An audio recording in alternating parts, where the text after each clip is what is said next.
Well, a very good afternoon to you and welcome to Ibro Up to Date at 1. My name is Abdiaziz Hashim and thank you once more for choosing Ibro to inform you on the latest news, business as well as sports. Now this afternoon we begin at the corridors of justice where a Kisumu court this afternoon is set to determine the fate of Nandi Governor Stephen Sang after he was charged with 2 counts of destroying property and inciting the public.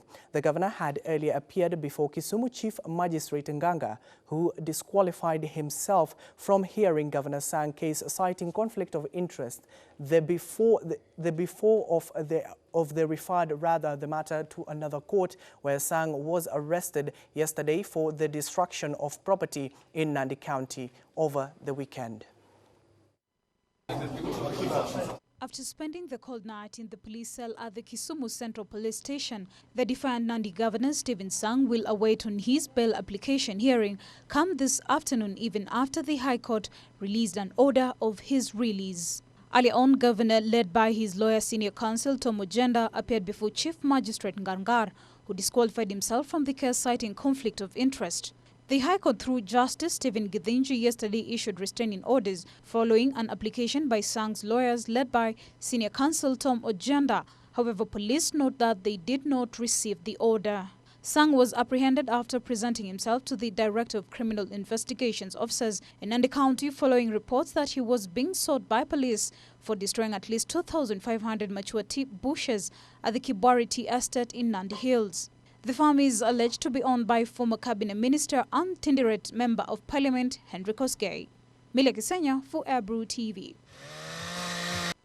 Now coming back to this county, 25-year-old man Brian Berra Kibet was on Monday evening shot and seriously injured while trying to gain entry to State House, Nairobi. State House spokesperson Kanze Dena has confirmed the incident that occurred at about 4 p.m.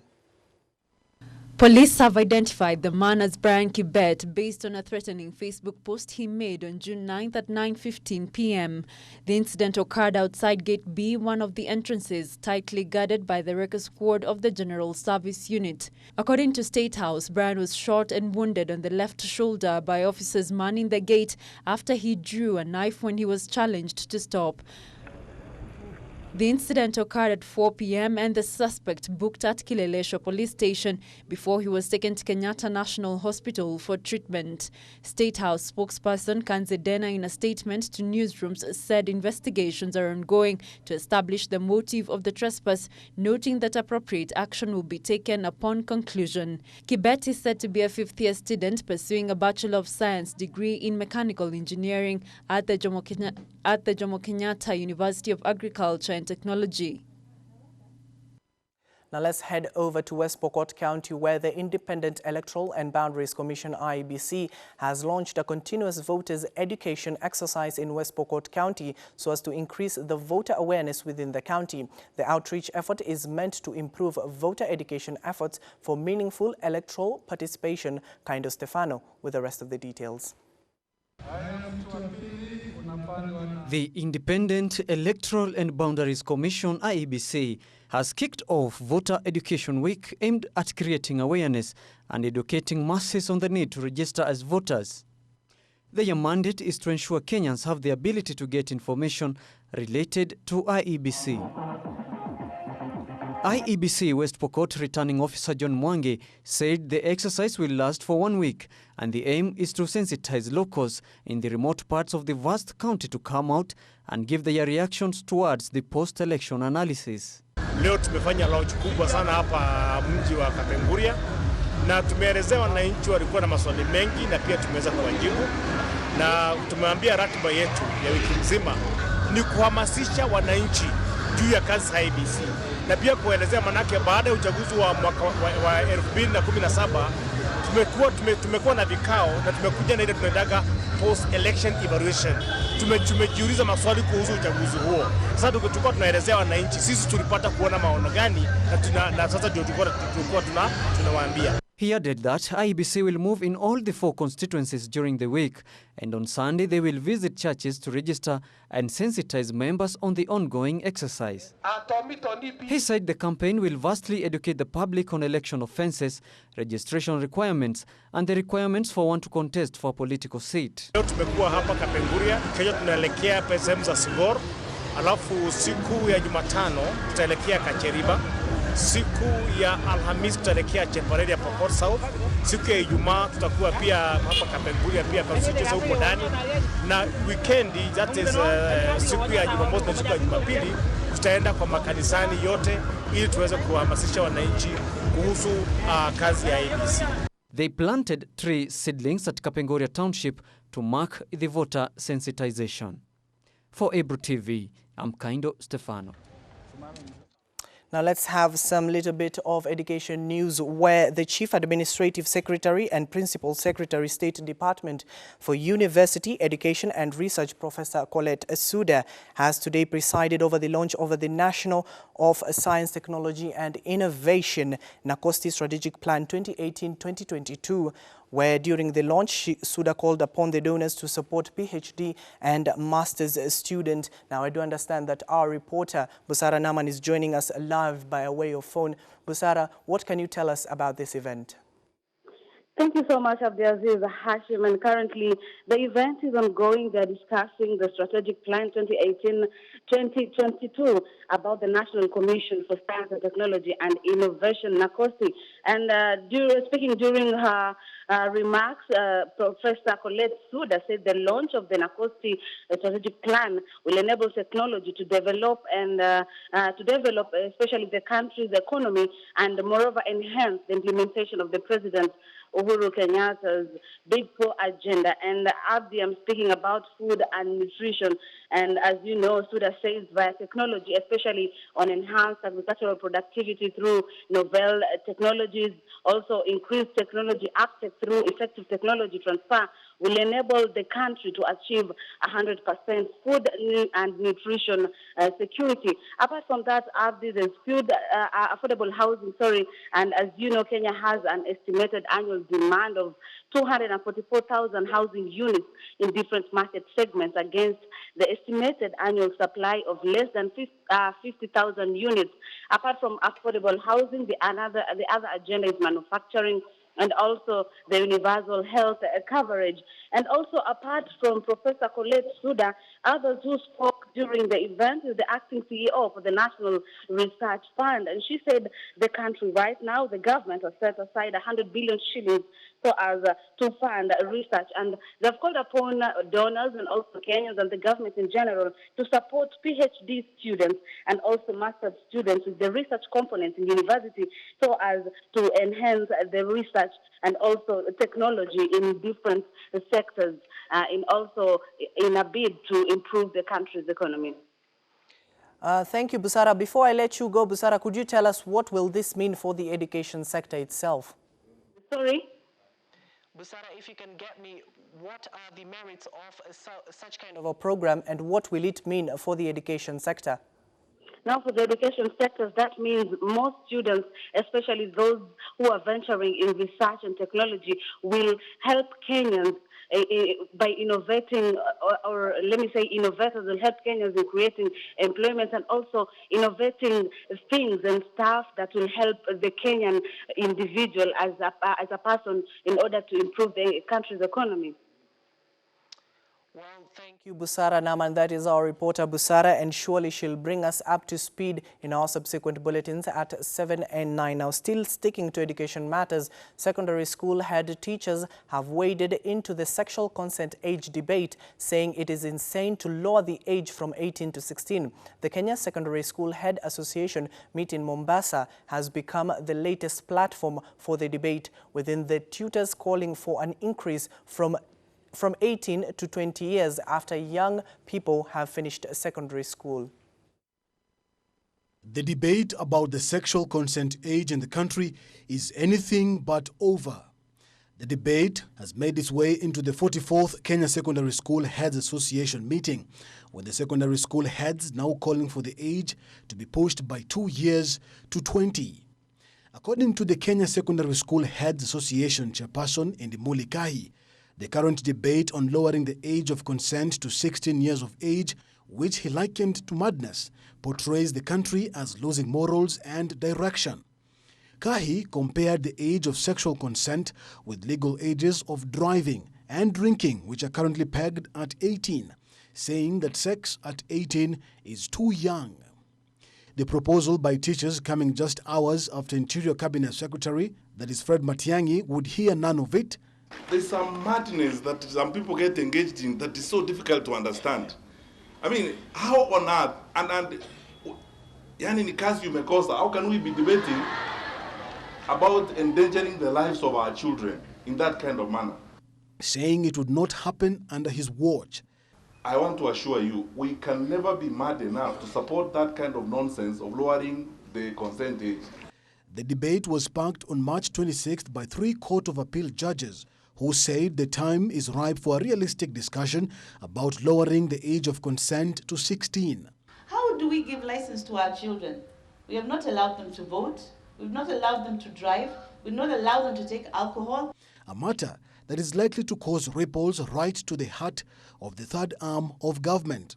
Why would we, as a sane government, say that our children should be allowed to have consensual sexual activity when they should be in school? According to the judges, sex at young ages is very common and jails are teeming with men and boys convicted of defiling willing partners. These girls are still considered children and incapable of giving informed consent. Now moving on, 5,000 bee farmers in Nakuru County are earmarked to tap from 22 million from the World Bank funded project seeking to enrich the bee value chain in sub-Saharan Africa. The move, steered under the National Agricultural Rural Inclusive Project, is targeting youth, women and people living with disabilities. The project aims at creating sustainable livelihoods for the most vulnerable in rural areas in 21 counties across the country. The Agricultural Rural Inclusive Project Coordinator in Nakuru County, Peter Githunguri, says the 3-year program in 11 high-potential wards in Nakuru seeks to scale up net production from the current 200,000 to 300,000 tons annually in the quest for a competitive space in the global market where demand for high-quality honey is inexhaustible. Speaking in Nakuru at the launch of the Stakeholders Forum for the Bee Value Chain, Githunguri said participating farmers will benefit from capacity building, extension services, grants and market mapping in a bid to reap from the subsector that is worth 300 million shillings yearly. Bee is one of those value chains where the incomes or you can generate very high incomes from small investments.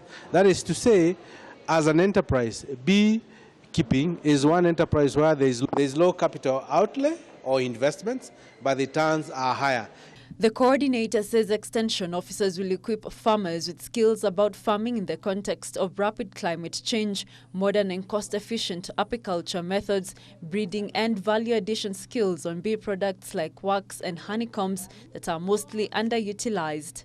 After 1 month, accordingly, participating youth will acquire skills for construction of modern bee farming implements and will be resourceful in expanding the enterprise while they eke out a living of the knowledge. At the end of the day, we want to have members from the various segments of the value chain working together in a platform that will be alleviating and working on the challenges that face this particular industry in our county and in our country as a whole. In a county that hosts Mau, Bahati and Dundori forests, the project comes as an economic advantage to communities neighboring the public forests, while it spurs participants into forest conservation and forage cultivation as a way of attracting and retaining bees in modern hives.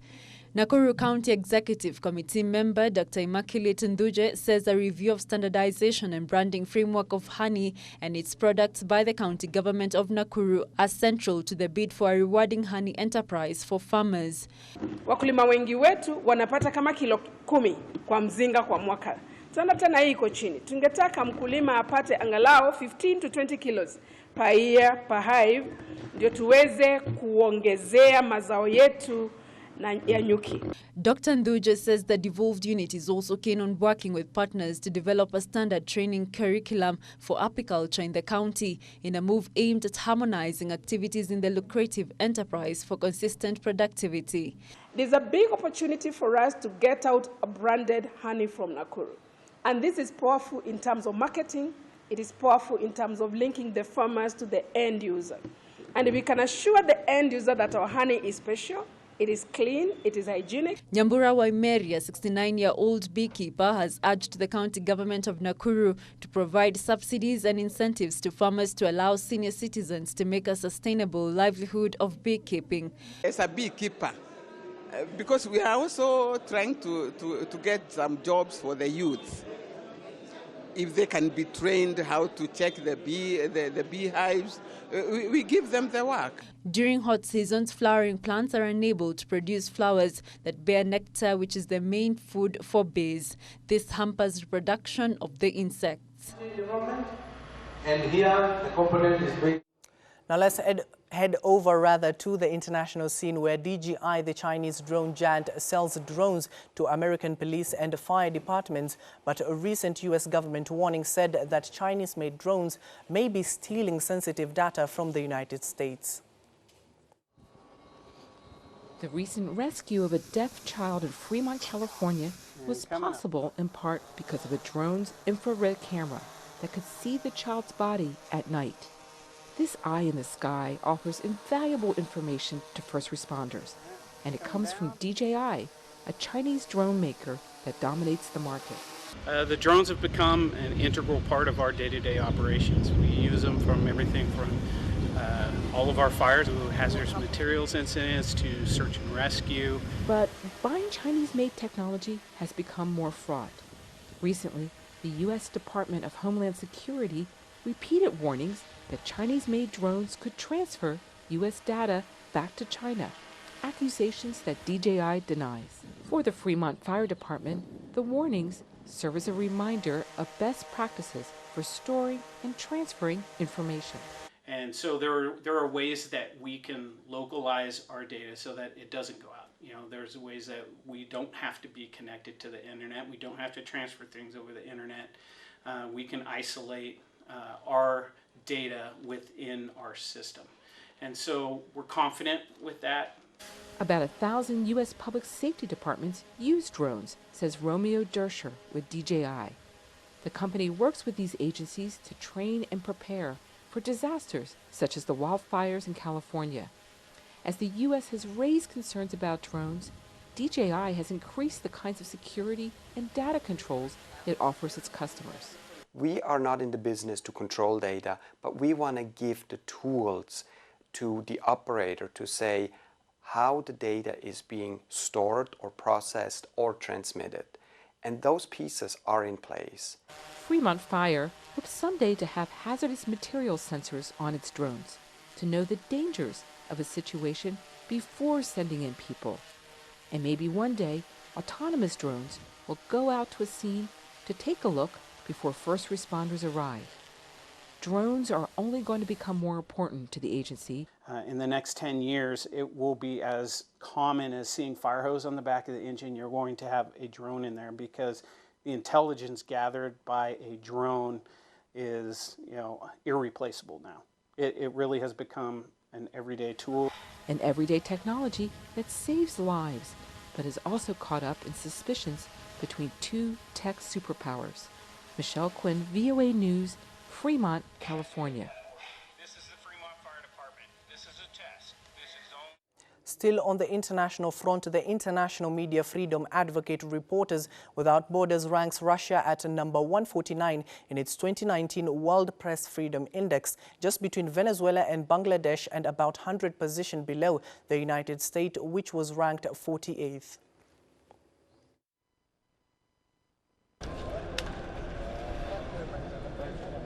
Hundreds of protesters demonstrate in front of the detention center where police held Russian journalist Ivan Galanov, a reporter from Meduza, an independent publication accused of having a narcotics laboratory in his home.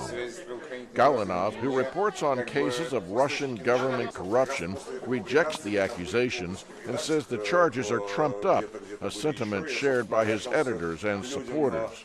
It is true stupidity to think that someone who writes about corruption in Moscow would have a drug laboratory in his home.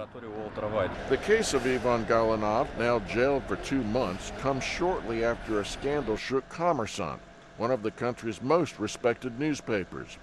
The paper suddenly fired 2 of its political reporters after an article quoting anonymous sources said Valentina Matvienko, chair of the Federation Council and one of the most influential people in the country, was on her way out. We have been repeatedly writing about possible personnel replacements, and each time we faced a possibility that someone might dislike that. This time, we certainly did not expect such a reaction that might later lead to such consequences.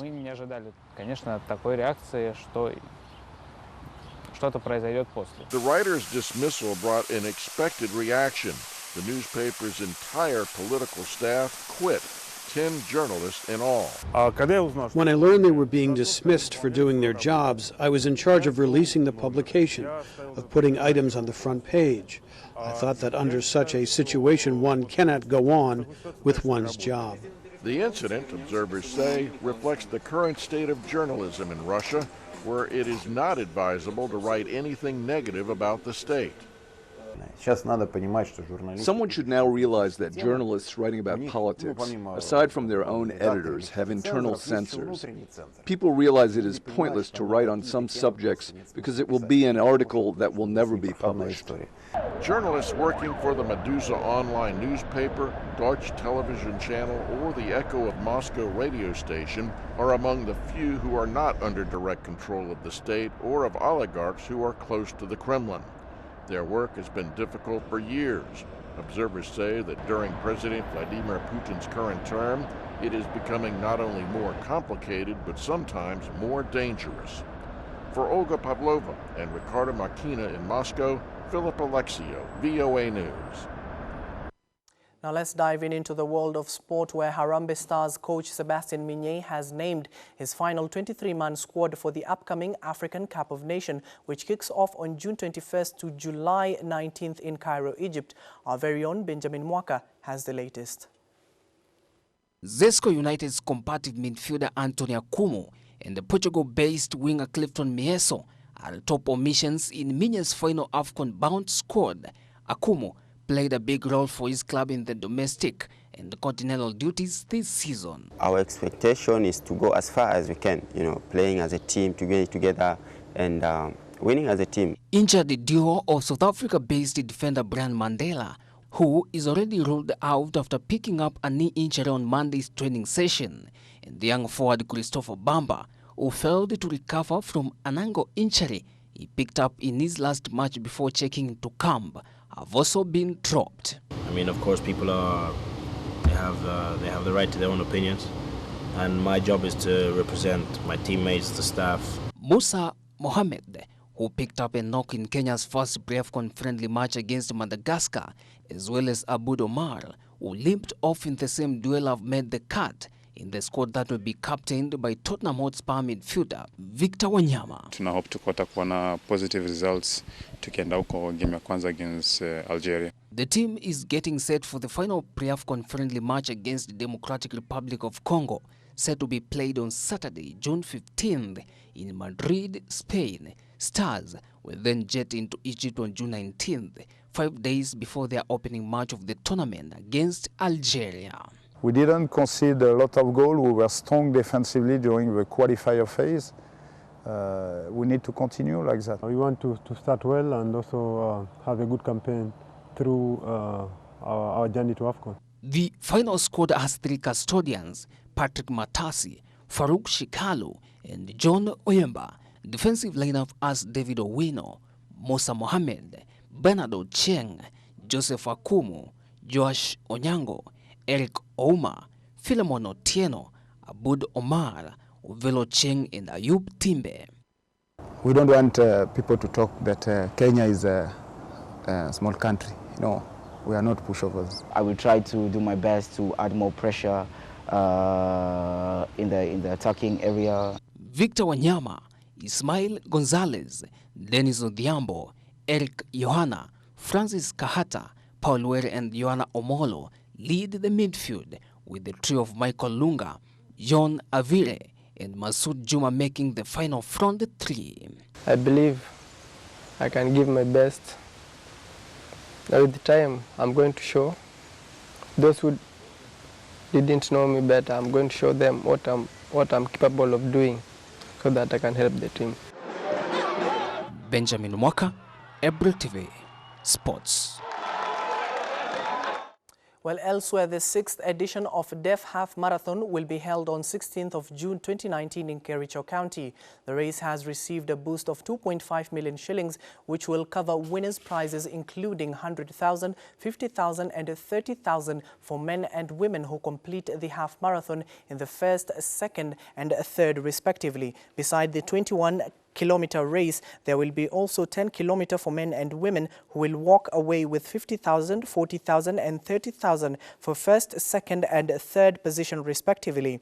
The race, which is expected to bring together 400 deaf athletes from all over the country, will feature last year's winner of the 21-kilometer race, Daniel Kiptum from Wasingishu County, and Tasta Kamwesa from Kisii County.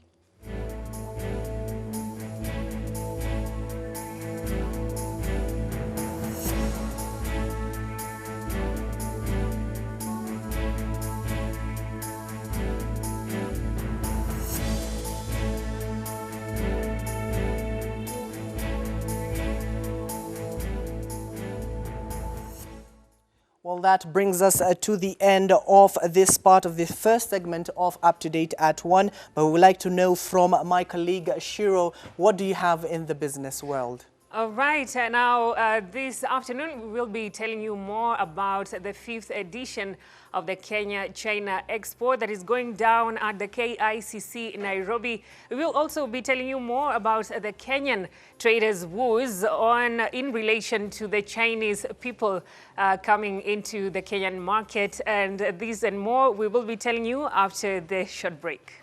Well, thank you. That is Wanjiru Maina, but do join her after the segment of Up to Date completes. My name is Abdiaziz Hashim. That is all we had for you at this hour. But do join us in our subsequent bulletins at 7 and 9 p.m. Good afternoon. The debate about the sexual